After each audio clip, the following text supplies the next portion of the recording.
All right, I'm going to go ahead and get started. So, my name is Jenna Nelson. I am the founder of Her AI Agency, and I run these weekly webinars. This week, we're going to talk about carousels. But one thing I want to go back and do is talk about the different content types and what each type of content is really for and how to use it in your social media strategy. Because that is kind of something we haven't really summarized all together. What I'm going to break down is these essentially three types of content. Reels, carousels, and threads are what are sort of performing the best right now on Facebook, Meta, and then also on LinkedIn. Carousels in particular perform really, really well on LinkedIn. As we're talking through, this strategy today, keep that in mind if you use LinkedIn for your business because it is really valuable on that platform as well. So, talking about each content type. With Reels, the primary job of that is to get in front of an audience that might not know you. That's about discovery. So those are great for, kind of amplifying your reach and reaching people who aren't following you or may not know anything about you yet. And then carousels, which we're talking about today, are really for clarity and recall. And really the big thing I want to stress today with carousels is what you're trying to do is get people to save them. That is the primary metric that Facebook looks at with carousels. And for your purposes, right, those saves mean that they're finding that content valuable enough to save it and come back to it. So that's going to be what you're going to want to focus on in terms of a metric for this particular content type. So carousels work great for checklists, for steps, like frameworks that you might have. And it's about kind of showing your expertise and giving somebody something tangible to use in the future. And then threads, we talked about last week, these are for depth and dialogue. The goal with those is to create engagement, both within the thread, because that keeps people there longer, which shows Facebook that, hey, they're talking about something interesting. People care about this. And then also for you to be able to engage with them as well. And ultimately maybe move them to your DMs or move them into one of your funnels. So threads, obviously low visual punch, typically have graphics associated with them. Those are entirely text-based. Carousels are graphic heavy, and then reels obviously are video format. So that just kind of breaks down how you want to incorporate each one of these into your strategy. And frankly, if you can get to a point where you're publishing a reel, a carousel, and a thread every week, you are doing plenty in terms of business visibility. Okay, so I made a little kind of decision tree here to decide what to use, what content type to use, depending on what your content is. So the first question is kind of, can the outcome be shown in like 3 to 5 beats, essentially? We talked about with Reels how you want to sort of vary the content. You want to have something either cut screen or zoom in or out. So if you can summarize that information in 3 to 5 segments, then a reel is really great for that. Second question is, will people need steps that they're going to want to come back to later? Reels typically aren't great for saves, and people don't tend to come to them as much, but carousels, they'll save and that will come back to you. So if you want them to have like a roadmap and frameworks, then carousels are really, really great for that. Then the next question is, do you want a conversation? Do you want to ask questions? Do you want to raise objections and handle those objections? Do you want to start a conversation? And if so, a thread is what you want. And then if you're launching something, again, like I said a minute ago, if you can do a reel, a carousel, and a thread in 1 week, you're really hitting all of the core content types that are going to drive your visibility. So if you're doing a launch or you have something big and meaningful coming out, maybe you're speaking at an event or you're rolling out a course, use your reel as the teaser to get interest. Use your carousel to give more detail, and then use your thread to engage with your audience. All right, so the strategy behind great carousels, and the reason that I'm breaking this down for you is that there is truly a framework and a format that works. And there's no reason to try to rebuild that all yourself. We know what works in this outline. So if you follow kind of this strategy and the outlines I'm going to give you, you can really cut down on sort of the manual work that's involved here. So first things first is single outcome focused. This is not the time to try to give them a bunch of different competing objections or a bunch of different pathways to take. One very clear single outcome that they should expect by following through all of your slides. You want to front load value. So obviously the goal is to get them to move through each of your carousel slides. So you want to hook them in the first 1 to 2 slides so that there's not that drop off. And we'll talk about metrics later, but the drop off is what Facebook kind of notices and how they prioritize your content. So the goal is to keep them all the way to the last slide. Number 3 is to optimize for saves first. So that is going to be your primary metric here. Saves first, then shares, and then DMs. Somebody saving your carousel means that there's value in it. They want to come back to it. They want to use it again. They want to keep it. That is your primary metric here. And then number 4 is design for strangers. You need to assume that somebody who is going to see this carousel might know nothing about you or your process or anything that you're talking about, really. So don't go too deep. Don't start with something that only people who have been following you for months are going to know about. Assume that somebody is coming to your page for the very first time. So if you follow kind of this strategy, you will see carousels that perform really consistently. And over time, you should see an increased level of shares as you build on these. All right, so this is a 10 slide architecture.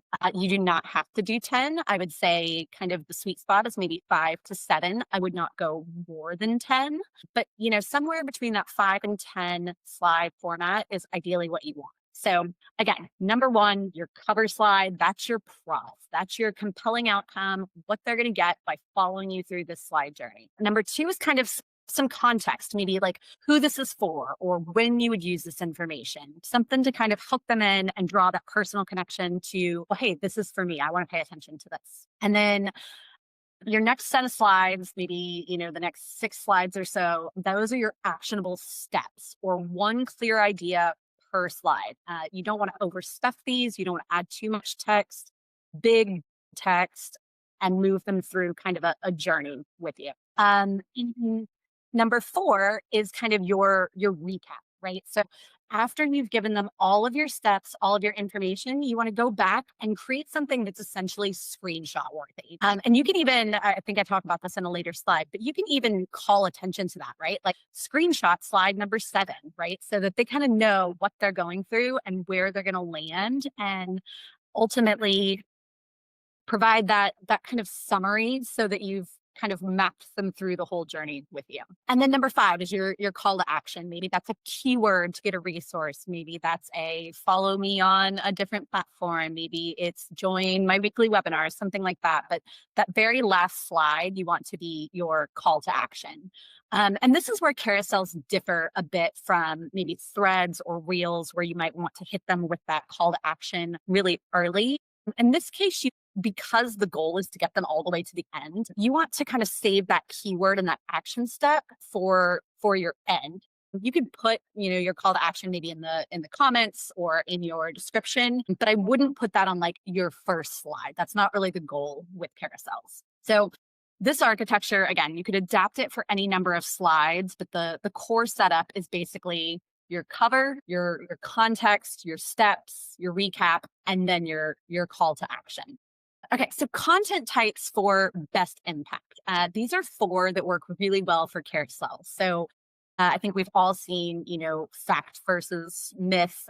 If you give them a myth up front and then give them the facts and then tell them, how to use that information, that's a really great carousel format. Mistakes and fixes. I see people do this all the time. Here's what I would do differently. Next slide. Step by step by step. Before and after comparisons work really well with mistakes and fixes type of formats as well. A scorecard, a self-audit, something that takes them through a series of questions like, have you done this? Have you done this? Do you have this? Do you have Google Analytics installed on your website? Something like that to kind of work them through all of the procedural steps that you think are important. And then again, on that checklist slide, you're going to want to summarize all of this as well. The goal there being to get them to screenshot, to save it, something that they're going to come back to. And then a before and after. So show them, the very first slide could be, this is what my client looked like before. This is what my client looked like after. Here's how we got them there. And then show that process. These are all really high performing content types in terms of carousels. And so you can, kind of pick one topic and figure out which of these might fit best for you. And then kind of create that framework. Again, go back to that 10 slide architecture and build it out based on one of these core content types. So hook formulas that essentially stop them in their tracks and get them to move through with you. These are not all that dissimilar from real hooks. A hook essentially is anything that's going to stop somebody from scrolling on to the next thing on social media. So these are pretty similar, but you're obviously going to manufacture the content differently than you would with video, mostly because you have more time, and you're likely to get longer attention than you might on a reel. Your reels kind of top out on maybe 15 seconds, 30 seconds. With a really well designed carousel, you can kind of keep their interest for maybe even up to a minute. So a couple that work really well result in 15 days without blank. 5 steps to overcome blank today. Stop doing this, do this instead. My process for Facebook visibility, some kind of outcome there. And then a before or an after with one change. This is where I say, don't oversaturate it. Don't try to give them like 10 different things to do.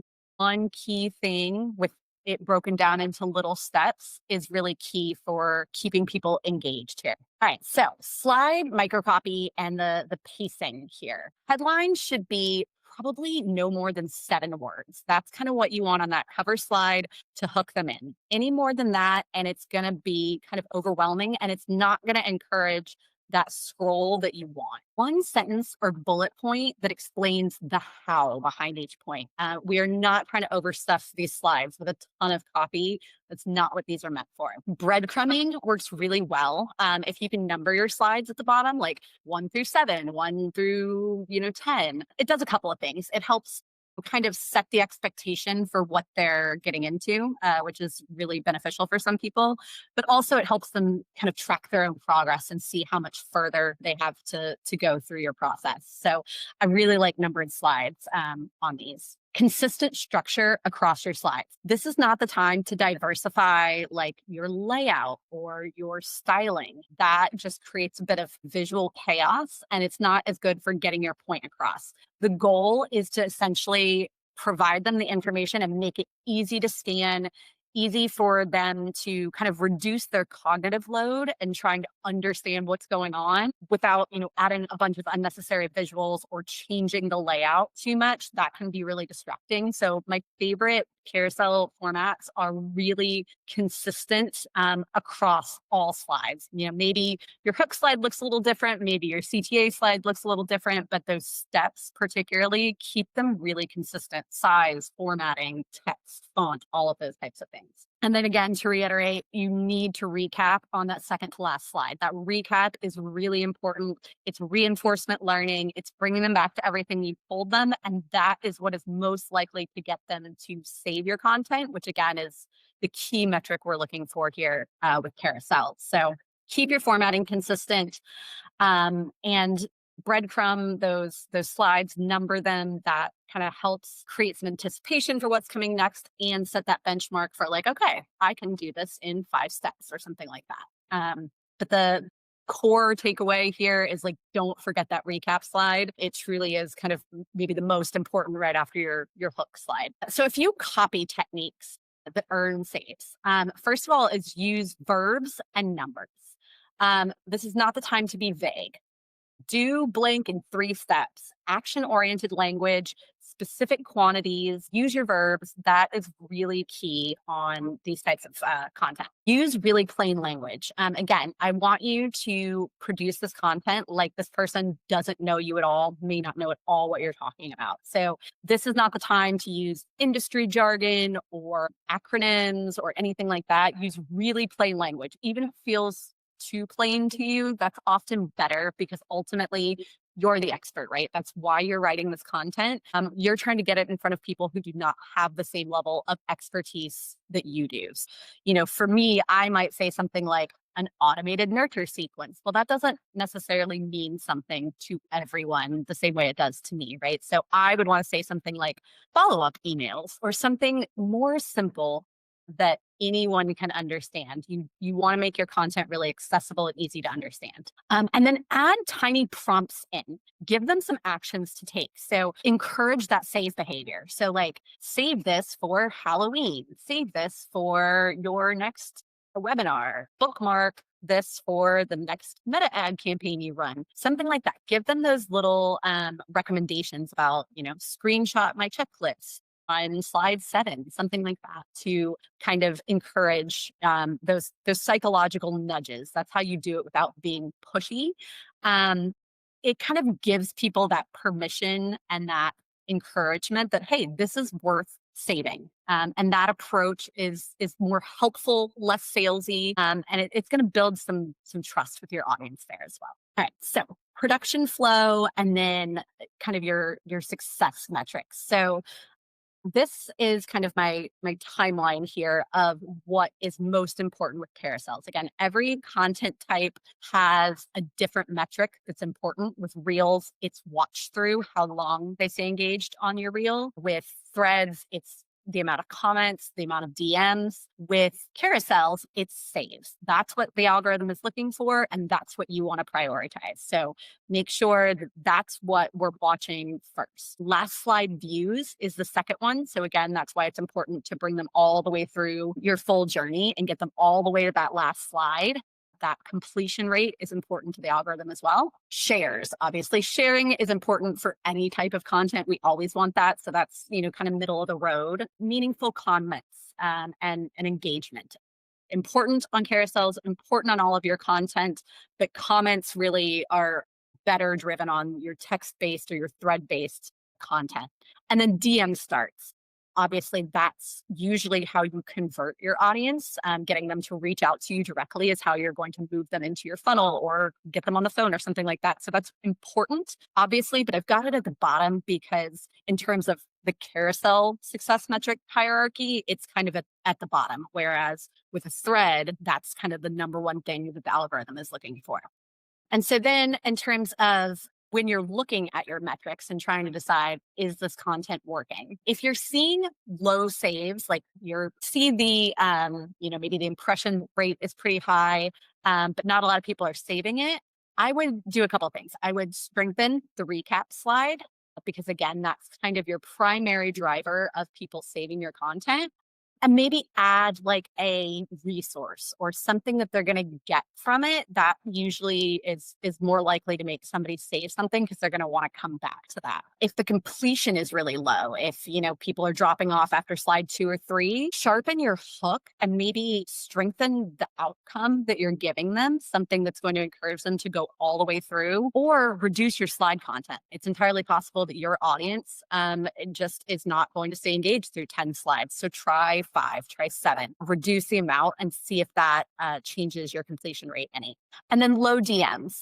If you're seeing, this type of content is performing, they're saving it, but I'm not really getting anything out of it, try adding a really soft call to action, maybe in the middle of your deck. And that's something to experiment with. It's not a hard and fast rule, but see if that changes anything.